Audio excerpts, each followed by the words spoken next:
How's it going, folks? And welcome back. One sec. Hello? Hi, mate. Yeah, it's me, Editing Jack. I just landed. Can't wait to see you. I mean, this is unexpected. I've not heard from you in a while. Well, yeah, look, I thought, it's been a while. I'll surprise you. We've not met up in a little while. And, well, with it being a new save game, I just thought it'd be a great opportunity.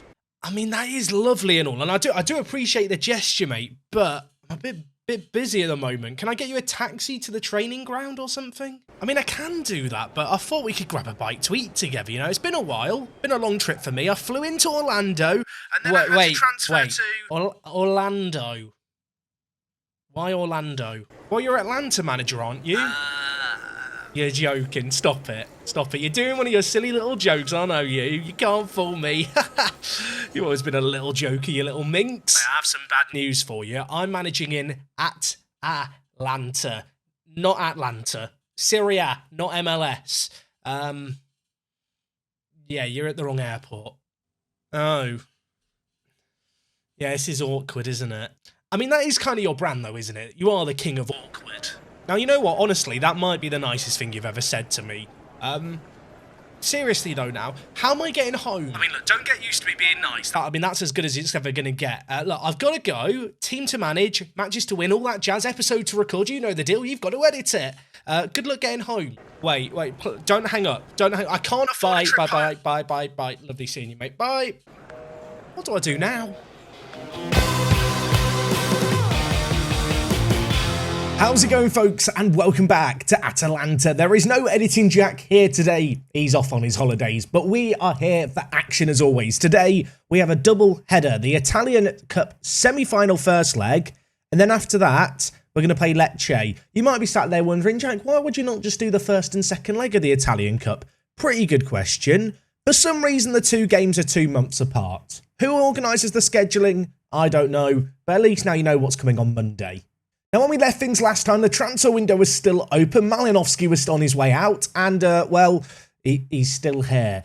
Why is he still here? I wanted to get rid of him. I made that decision. I made that call. He decided he didn't want to go to Wolves. He couldn't agree contract terms with them. It's a little bit concerning when you've got a player who's asking to leave, asking for a new contract, and then he won't sign for a Premier League club. I think it further reinforces the idea that his wage demands are just a little unreasonable. If we go and try and give him an offer here, he's asking for £60,000 a week, which, to be frank, for someone who's come on off the bench more than they've started, is just never going to happen. Speaking of overpaid players, good news, Zappacosta, the previously, I guess technically he is still, because he's still contracted to us, the second highest earner at the club, he's gone. We managed to get him to go to Wolves instead. Apparently, Wolves want all of our players. Unfortunately, it is only initially a loan. They are paying all of his wages for the remainder of the season. They are paying us £100,000 a month. And in the summer, we're going to be getting £9 million for him. Ultimately, he was a player I wanted to cash in on. Wolves couldn't get a deal done in January just due to their financial restrictions, but they were keen on him, so this loan deal is kind of a good deal for everyone. We get rid of an overpaid player, we get £9 million in the summer for a 29-year-old, and I don't have to worry about appeasing him by giving him needless first-team football. We did also have a load of fringe players go out on loan and go out for transfers. I consider myself someone who hoards players in Football Manager. In Italy, it's an art form. The amount of players contracted to Atalanta who sits in the under-20s, either out on loan or who are, you know, just chilling around, who are too old to play for the under-20s, is just obscene. Which does just remind me, one player we should mention is Christian Romero. Now, in real life, he was loaned to Spurs last year.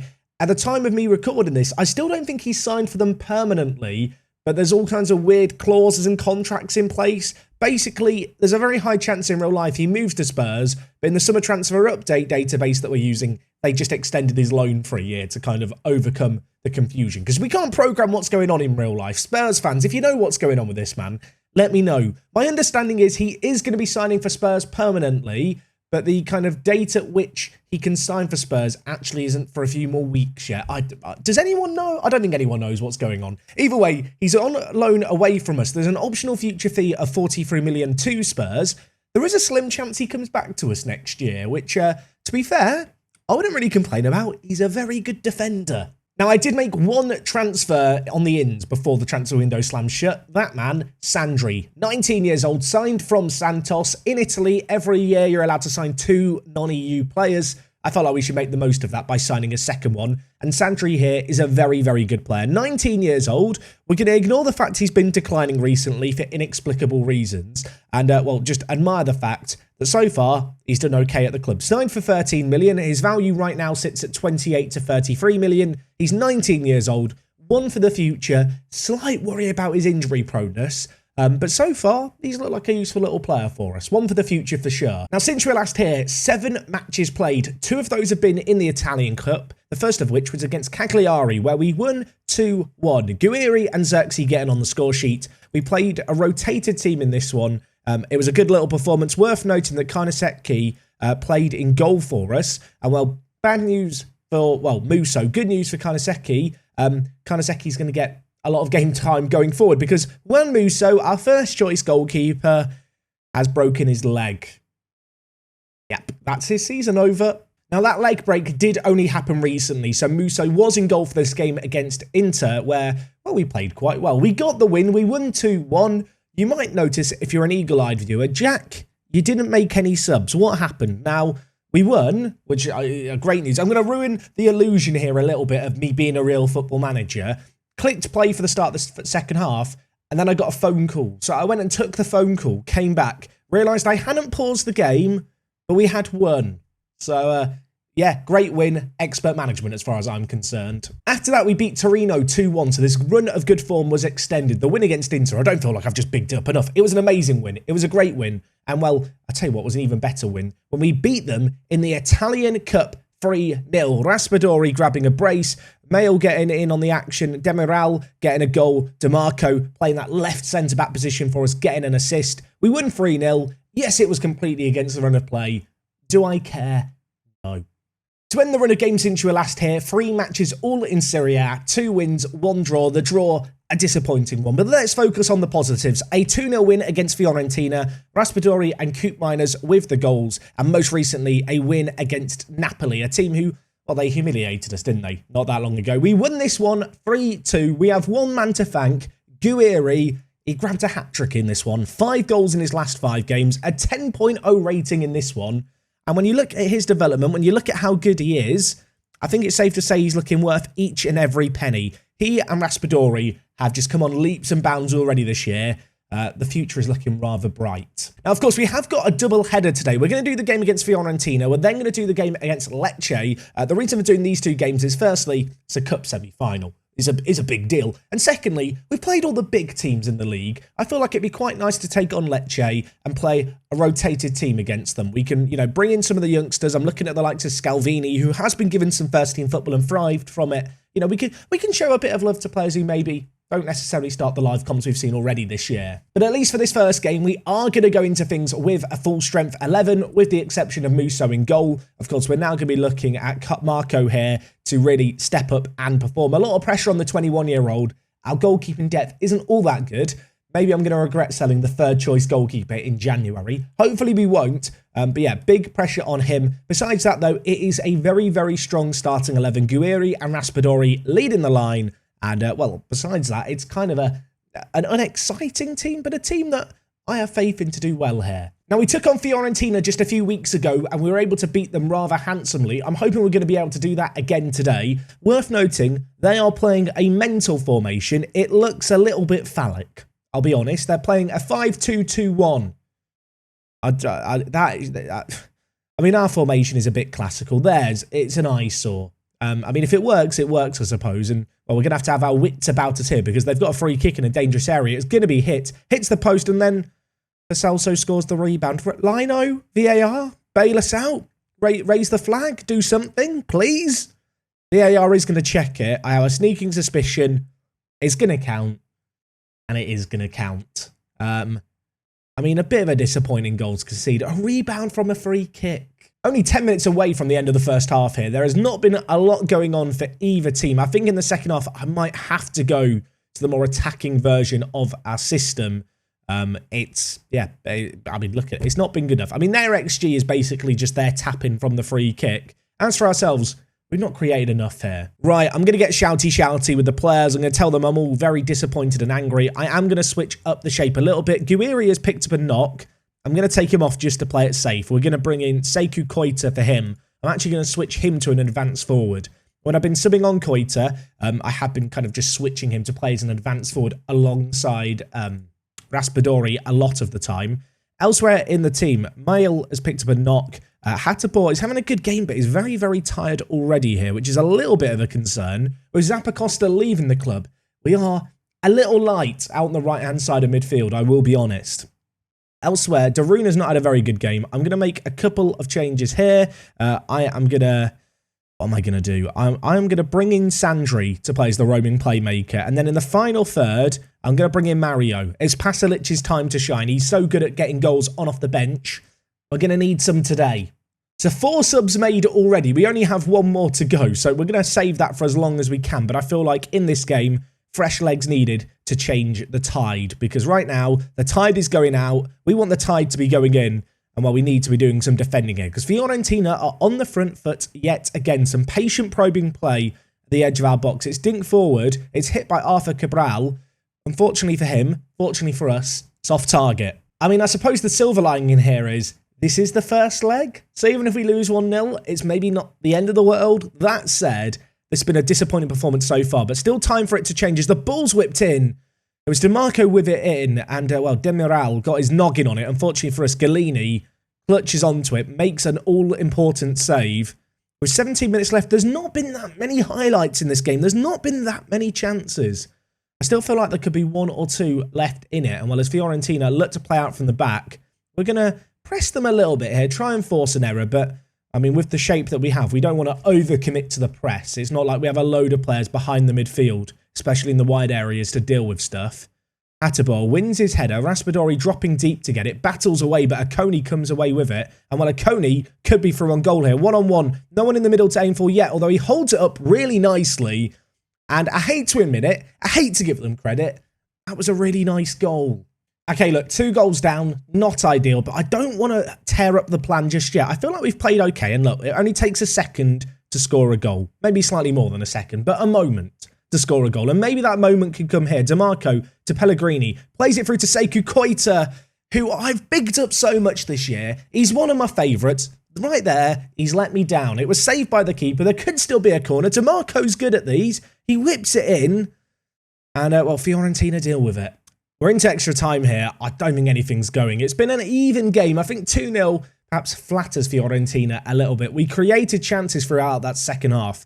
Frustratingly, we didn't see many of them in the form of highlights, but I don't know. We weren't exactly blown out of this game. But we have got a bit of a monumental task in a couple of months' time in that second leg. Now, it's worth noting, just from the hashtag narrative point of view, Gasparini, the man I replaced at Atalanta, went to Napoli earlier on this season. So he's just beaten his former club. Of course, we do meet them again in 2 months' time. I really wanted to make it to a cup final in my first year. The board expectation is to reach the final. Yeah, next Monday, we're going to have a lot to do. But anyway, let's not get too carried away just yet. We have got a second game today. We're going to take on Lecce. I think it said Lecce. It could be Lecce. I don't know. Answers on a post. Send me a postcard from Lecce or Lecce letting me know what the correct pronunciation is. We've got them in 3 days' time. They're down in 17th. It should be a straightforward win. It's a game we certainly do need to win, as with 11 games left for the season. Right now, we are still holding on to 4th place just about. Okay, so game number 2 here, we are taking on Lecce. I think I'm going to go with Lecce. If it's not Lecce, maybe I should just avoid saying their name for the rest of the episode. Either way, second game today, let's talk about the team. So in terms of the team, a fair bit of rotation here. DeMarco, Mail, and Raspadori, the only outfield players that started the previous game, starting this one. Just 3 days between matches means rotations necessary. That said, the likes of Saleh and Badiashile, who are coming in at the back, are players who have played a lot of games this year. I mean, you can see here with Badiashile, 17 Serie A matches played. I really have rotated things quite significantly over the season. There's been an older guard of players to keep happy, but all the young players I've brought in, I want to be giving game time to. And I feel like we've struck a pretty good balance there. Of course, Salcedo is going to start up top. He was signed last episode in January. So far, he's operated very much as an impact super sub. Did get a goal, though, on the 1 start he's had for us. So he's not been a bad player at all. But as of late, he's found himself just a little down the pecking order with both Raspadori and Guiri playing pretty well. So a chance for him to prove himself. Elsewhere, Pellegrini's going to come in and play on the left-hand side. Don't feel like we've talked a lot about him, really. Signed for 10.5 million. He's doing fine out on the left-hand side. He's kind of been behind Mail for a lot of the season, but when we've called upon him, he's been serviceable. And in the midfield, Sandri is going to start for the first time in a live commentary. Gets his live com start debut. And elsewhere, we're going to go with Pasalic as the box-to-box midfielder, not necessarily the best player defensively. And actually, Malinovsky today is going to play as the centre mid on attack. There is a temptation to go to the more attacking formation, and I've ummed and I've ahed about it, and I'm still umming and ahhing about it now. I feel like with this system, it's a little bit more of a gamble. Do I feel like a gambling man? You know what? Today I do feel like a gambling man. We're going to go with the more attacking system today. A few years ago when I played Football Manager, I would change system like, 2 or 3 times during games and between games constantly. I feel like in the last year or so, I've become someone who's a lot more settled to play a singular system. I feel like I'm having to reprogram my brain a little bit. I'd be interested to know how you guys approach Football Manager with tactics. Do you kind of have different systems you rotate around? Do you have a single system that you'll just tweak individual bits on? For me, obviously, we've had these 2 systems we're kind of alternating between. And this one has been very good at breaking down teams. Maybe leaves us a little exposed at the back, which with their formation, maybe a cause for concern. I'm going to hope that our superior quality is going to work out for us. And well, I'm going to hope that we can get an early goal to settle the nerves. That would be nice, wouldn't it? Sandri to Mail. Of course, we're shooting from left to right. It's played towards Malinovsky. He's wanted out. He's been trying to force a move. No one wants him. He doesn't want to leave either because no one wants to pay him the money that he's worth. I'd love to see him do something today. I feel like I've been saying that all season long and he's still not done anything. Anyway, we have got a chance here. Mail plays it towards Malinovsky. No, okay. Twice now. Maybe third time. Look, lump it forward to him a third time, chaps. I'm sure he'll get on the next one. Soleil wins his header really nicely. Mail now bringing it forward. Plays it forward to Raspadori. Wandering into the wide area. Mel on the underlap. Takes it down. Played forward towards Raspadori. Nods it. And I'll tell you what. It would have been a very fortunate goal. It's been ruled out for offside. The ball was kicked at Salcedo's head there. He cannot take credit for that. He cannot pretend he was responsible there. I don't think this is going to count. The linesman had his flag raised. It is going to be offside. It would have been quite a fun goal, but no fun allowed. So approaching the half an hour mark here, just looking at the stats. We've had an XG of 1. We've had 61% of the ball. We've definitely been the better team, but yet to find the breakthrough. Maybe we can build something out from the back here, though. Pellegrini fed the ball by DeMarco and now looking to play it inside. Malinovsky's there, takes it down. Can he finish it? He actually can finish it, everyone. I don't believe it. It's only his second goal of the season. But he has scored it. Give him some credit. The ball worked down the left-hand side. The wide centre-back giving it to the winger. Of course, in this more attacking system, we play with the wingers. Ball played to Malinovsky, who just about snuck in there. And then, pretty good finish at the end of it for his credit. That was nice. 1-0. Hopefully we can have another one before half-time. I say hopefully another before half-time just because recently we've not been very good at killing off games and kind of getting that all-important second goal. Maybe a chance here, though. It's going to be Malinovsky. I mean, could he get 2? Free kick. He hits it. He's actually got 2. Maybe I should just play him against all the rubbish teams. I don't believe it. That's a mad free kick as well. I mean, he has amazing free kick taking. He should be good at free kicks. I mean, he's just bent it like Beckham or... I'm trying to think of a word that begins with M. He's mounted it like Malinovsky. Mounted. That's not a good word, is it? What word beginning with M can be used to describe free kicks? He's mashed it like Malinovsky. It's not catching on. There's not going to be a movie made about it. Let's focus on the game. They're on the attack. I don't like it. Strefeza switches it over to Colombo. Plays it back to Calabresi, plays it back to Colombo, who hits it. I'll tell you what, he's hit the woodwork. Get it away from danger. Soleil, no nonsense on that occasion. Still 2-0. Everything's fine. I'm calm. It's half-time. Let's all remember to breathe. Okay, so unlike last game, not going to make a load of changes at the break. I've got a little bit shouty with the boys, but immediately there's a kick-off highlight, and DeMarco just waltzing through the middle as a wide centre-back. I know wide centre-backs aren't that fashionable, but I just get excited whenever they pick up the ball and do their little wandery runs. They do these runs where they just kind of get lost and just keep running. It's a bit like Joel Matip in real life when he gets the ball and just goes running. Unfortunately, they also need to do some defending. We've not done that there. They've scored. Maybe I should have made some changes at the break. I mean, what happened here? Maya, the Croatian playmaker, runs into the wide areas. And then he just crosses it to the back post. And Strefeza is just free. And it's a tap-in. Coming up to an hour played, still only a 1-goal game. Raspadori and Salcedo not playing very well. So you know what? We're going to go for a double change. Xerxes and Koita coming on. Elsewhere, Mail has not had a very good game today. Struggling maybe a little bit for fitness. We'll bring in Hattabor.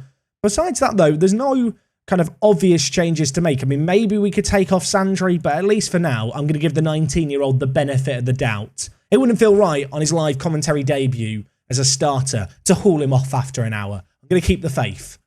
Leke bringing the ball forward here. We don't like this. I'm not enjoying it. Stop it, Football Manager. Stop it. Ball played forward to Santander. It's blocked away. DeMarco gets it away from danger. I'll tell you what, this game is not very comfortable. And in fact, you know what? You can call me a coward if you want.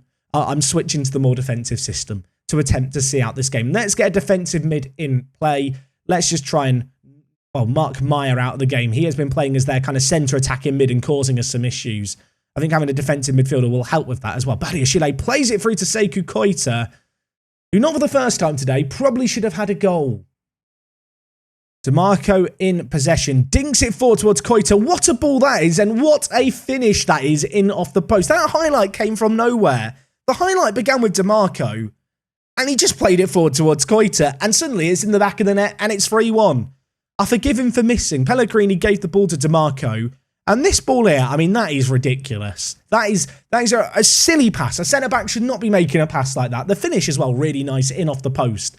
Making it 3-1 here. Breathe a sigh of relief. This was meant to be the straightforward game, a chill-out game, a game where we take on a lower kind of down-the-league team to show you what we do against lesser teams. It's not been a great performance. I was about to say I think we're over the mound. Maybe we're not yet because they've just had another great chance. It could have been 3-2. I need to calm down. 2 minutes left here. Still 3-1. I think this game is all said and done, but a fourth goal really would be the final nail in the coffin. Played to Pellegrini. He attempts to hit it. It's blocked, but DeMarco's there. What can he do, the wide centre-back? Gives it to Koita. Little give and go. Still not a whole lot of options for him to pass to, but we do find it to Sekou Koita, who is going to score yet again. Pasalic got the assist.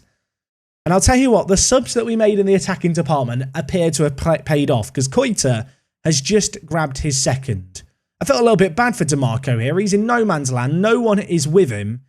Picks out a really good pass in the end, and then Pasalic's first time through ball was superb. Sekou Koita's run timed to perfection. 4-1. We didn't make that as simple as it perhaps should have been, but that is going to be game, set, and match. We get a win today. We make up maybe for the result against Fiorentina. It's a good result. It's a result that keeps us in 4th place. There is a little bit of a gap now between ourselves and the teams behind us, although they have got matches in hand. Right now, we are tied with Milan, and whilst I do think the prospects of winning Serie A are rather unlikely at this point, European football feels close to assured with, 10 games left of the season? Look, I'm sorry I've ever doubted Malinowski. I will issue a formal written apology. He did okay that game. I mean, he did score 2 goals that match. He has started 6 games before today and only scored 1. And that also includes 8 sub appearances. Maybe he's going to turn a corner. Maybe in this final home straight of the season, he is going to come good. And, well, speaking of when he's going to come good, next time out, we've got Fiorentina in the the semi-final of the cup, the second leg. Words are hard. After that, Juventus 3 days later. I mean, that screams double-header, doesn't it? I think we know what we're going to be doing at the start of next week. Anyway, folks, that is going to wrap up everything from me today. I hope you've enjoyed this first week of the Atalanta Let's Play. We are going to be back on Monday with more, just as a little reminder, episodes every single weekday at midday. I'll see you guys then for that. And until next time, it is me, Jack, and I'll see you on the next one. I'm out.